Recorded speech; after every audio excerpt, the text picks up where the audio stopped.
আসসালামু আলাইকুম। প্রিয় চাকরি প্রত্যাশী ভাই বোনেরা, আশা করি সকলে ভালো আছেন এবং সুস্থ আছেন। আর আজকে আমি আলোচনা করব নতুন একটি নিয়োগ বিজ্ঞপ্তি নিয়ে। সামরিক ভূমি ও ক্যান্টনমেন্ট অধিদপ্তরে একটি নিয়োগ বিজ্ঞপ্তি প্রকাশিত হয়েছে। আর যারা ইতিমধ্যে আমার এই চ্যানেলটি সাবস্ক্রাইব করেছেন তাদেরকে অসংখ্য ধন্যবাদ। আর যারা এখনো চ্যানেলটি সাবস্ক্রাইব করেননি অবশ্যই চ্যানেলটি সাবস্ক্রাইব করে পাশের বেল আইকনটি বাজিয়ে সাথেই থাকবেন। তা আজকে আমি আলোচনা করব সামরিক ভূমি ও ক্যান্টনমেন্ট অধিদপ্তরে ক্যান্টনমেন্ট বোর্ড পরিচালিত বিভিন্ন শিক্ষা প্রতিষ্ঠান সমূহে শিক্ষক নিয়োগ বিজ্ঞপ্তি প্রকাশিত হয়েছে। প্রায় ৮০টি শিক্ষক নিয়োগ দেবে বিভিন্ন প্রতিষ্ঠানে।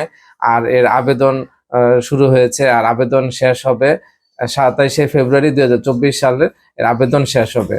আর যারা শিক্ষক হিসেবে কেরিয়ার করতে চান অবশ্যই সেনানিবাসের বিভিন্ন স্কুলে আপনারা শিক্ষক হিসেবে নিজেকে প্রতিষ্ঠিত করতে পারেন।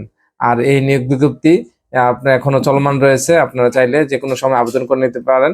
২৭শে ফেব্রুয়ারি ২০২৪ সালের মধ্যে আবেদন করে নিতে হবে। আর এই বলে আপনাদের কাছ থেকে আমি বিদায় নিচ্ছি।